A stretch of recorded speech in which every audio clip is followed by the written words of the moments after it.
Previously on Avatar. Those evil savages make me sick.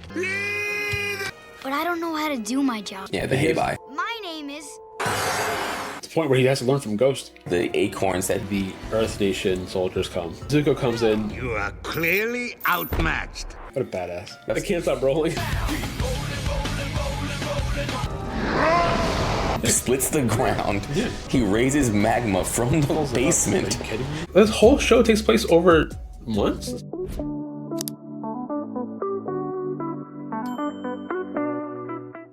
Water, the water bending scroll. And that was episode 9. We get a moment here where Katara is essentially trying to teach Aang water bending to the best of her ability. She teaches him the limited knowledge she does have. She shows him about 3 moves, I think. Yeah, 3 moves. The first move, she says, This is a pretty basic move, but it still took me months to perfect. So don't be frustrated if you don't get it right away. it was a very simple, like, Just push. pushing the waves type of thing. This kind of movement. And Aang gets it immediately. Hey, I'm bending it already.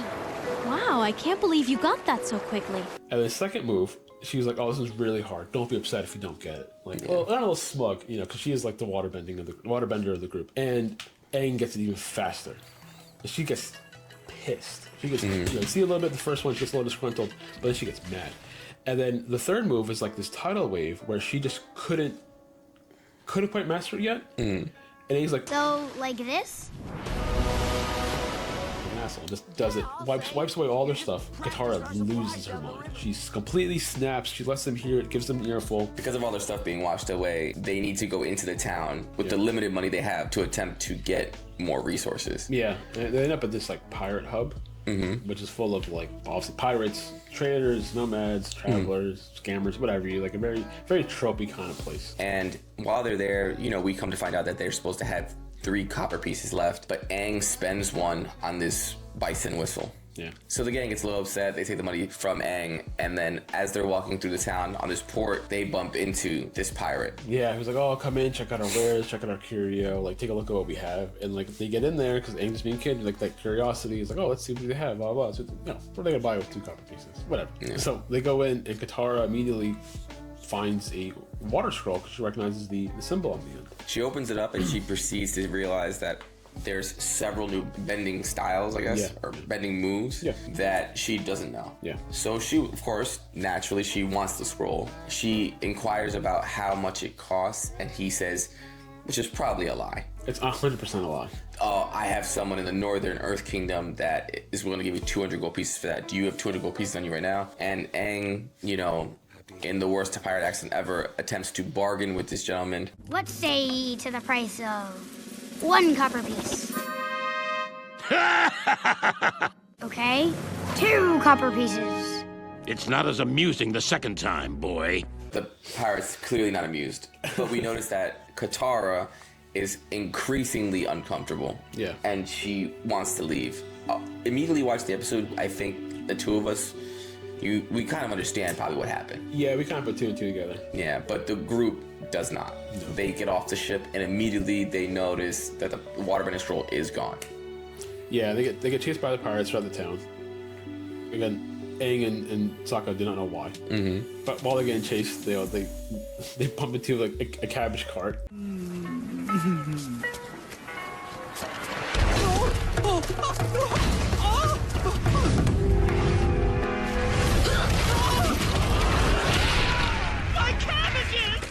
Cabbages! And it cracks me up every time. Like I don't know what it is about it, man. It gets me every time. It's like the delivery of the my cabbages. Oh. Yeah. This is worse than Omashu. Yeah. It's so silly, but it's so good. But the pirates inevitably trap them into like this almost like dead end. Yeah. And they think they're about to get caught. Aang uses some airbending, blows them away a little bit, and then flies them out of there. Yeah. And takes them back to the waterfall they started at. And then Katara comes clean, essentially with the crux of the episode, saying that she stole the waterbending scroll. Yeah. And we have a growing moment from Sokka in this moment. Yeah, again, more of that character development from him that we've seen lately. So I can see both arguments. You know, she said she mentions that, oh, this is probably stolen from a waterbender before. Like, this was taken from somebody from the Water Nation. Like, it was not theirs to have. I just stole it back. Yeah. And then Sokka, being my boy, says, no, that was reckless. Like, you could have gotten us all killed. Yeah. And he's right. I see both arguments, but like, I kind of leaning on his side a little bit. It was definitely a selfish move on her part, which is kind of unlike her. Yeah. In the previous episodes we've seen. Yeah. This episode, she's kind of having a rebellious episode. But, you know, they kind of brush past it and they start to look at the water scroll and hopefully to learn some new moves. But it's clear that Katara is really only into learning the moves for herself at this point. Yeah, she's getting selfish, she's getting annoyed, she's getting petty. Yeah. Not nice to see. She opens the scroll, has Aang hold it, and she attempts to learn the water whip, but she's clearly trying to force it.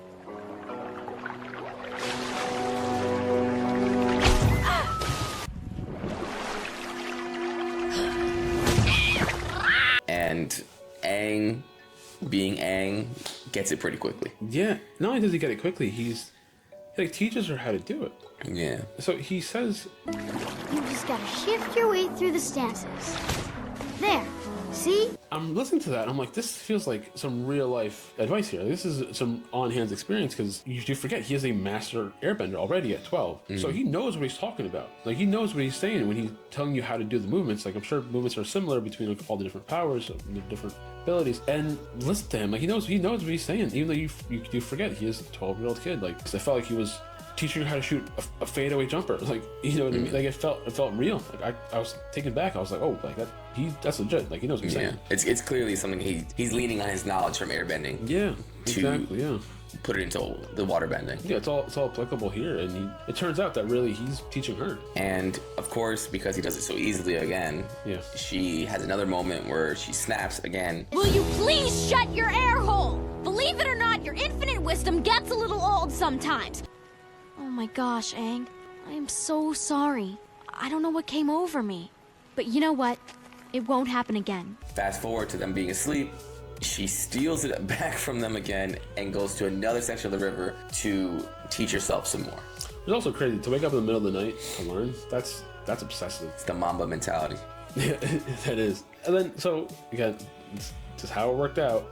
That General Iroh and Zuko are also in this island pirate hub, this town, if you would. And they go into the town, they're looking for stuff, and they come across the same pirate ship. And they overhear the conversation, like, oh, the waterbending girl and the boy's arrow on his head, whatever. Yeah, the monk boy. The monk boy. And Zuko immediately is like, oh, where are they? Where are they? So they go finding, they go looking for them. They go sailing down the river, and they see Katara practicing, and they capture her. Because obviously they find her there, they know that the other two are not very far behind. Yeah. They go through the forest and eventually capture Aang.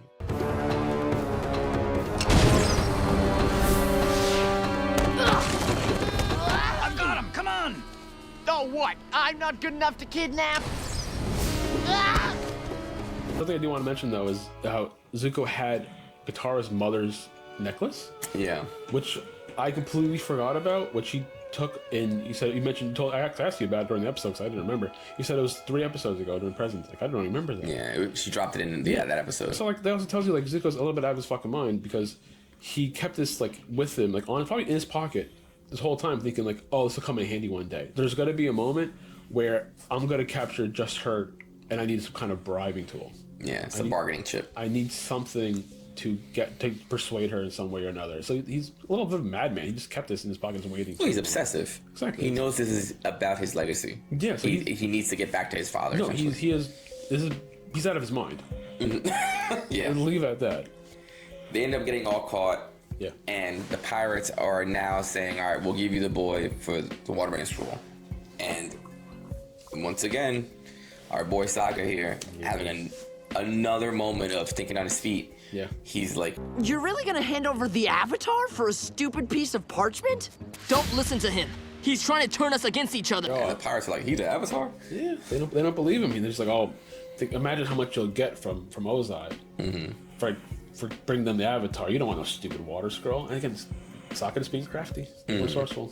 Basically gets them all to start fighting. And we have another great fight scene. Yeah. I feel like we continue to say that over and over again. Another great fight scene. Yeah. The firebenders eventually start to fight the pirates. They step forward. The pirates throw down some smoke screens and create some confusion, and they start snatching through the smoke, and it's just a melee, essentially. It's a brawl. Yeah. And in the midst of all this, we have Sokka looking for Aang, and he says, Aang, are you there? I'm over here. Follow my voice. Where? I can't find you! I'm right here!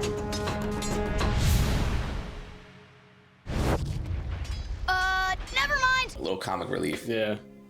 But the three of them eventually reconvene in front of the pirate ship. They basically have a moment together, which is got a little wholesome, I guess, in the moment. Yes, he started using that like first ability that Katara taught him, about pushing the waves back and forth to do this notion again, to get the ship going, which is also kind of funny because the pirates and the Fire Nation like soldiers are just fighting. The ship is getting stolen. Yeah, and Uncle Iroh is like, you guys can't basically see that your ship is being stolen, and Zuko believes this is like a proverb. He's like, this is no proverb, your boat's gone, cuz. And Zuko laughs at the pirate, but then he doesn't realize that his boat's being taken as well. And then we have one of the funnier moments of the episode where a pirate's literally about to moon them, but it cuts back to Zuko. Yeah. Which I think it's a random funny joke to me. Funny as a pirates being pirate. But on the ships, like you also get, again, keep saying it, like a great fight scene. You know, Aang uses the water ability, like his water bending. He just uses the tidal wave again to like wipe away the pirates like off the ship. Even Momo's like kind of getting on the action. He's being chased by that like weird lizard parrot thing. Yeah. And then just chasing after him, traps him in the Black Flag, the pirate ship. Like everybody's throwing hands. We have a lot of people winning in this fight. Yeah. Katara learns the water whip. Yeah. Whips that guy right in the face. Yeah. And we notice that they're all happy, but Sokka's still like in a full Nelson. Yeah. And then eventually he gets picked up over someone's head and slammed into this sail. Like, which is absurd. One of the funnier moments of the episode, it's a sound effect that when they throw him and he hits a sail, that'll smack and he just falls. Yeah, it was so good. It's just a little sense of comic relief. Yeah. Inevitably, they end up winning this fight. All the pirates are off the ship, and they now realize they're about to go over the waterfall. And they start to use a little bit of the water bending to turn the ship around, and they get it to the point where it looks like they might be able to get out, but they get essentially T-boned by Zuko's ship directly behind them. Yeah. A full circle moment. Aang pulls out the bison whistle, which he pulled out earlier when he bought it. Didn't do anything, but he blows on it this time. And who comes swapping in but our boy Appa? Saves the day. Always saving the day. Yeah. Always the getaway vehicle. But, you know, they fly off into the sunset and they seem to be safe. Say this over and over again. We have another funny part of the episode where we have General Iroh looking at Zuko, basically saying, Prince Zuko, you're really going to get a kick out of this. The lotus tile was in my sleeve the whole time!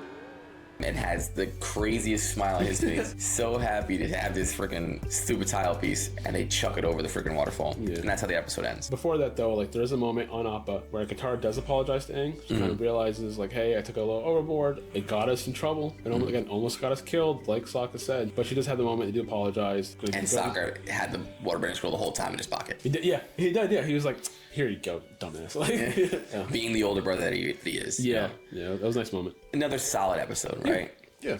We went from an 8 now to a 9. Yes. Where are we now in terms of your enthusiasm level? So I don't think these were as good as the last 6 episodes, really. Breaking it down episode by episode, like, I know it was a 2-parter, but episode 7 just felt like build up to episode 8.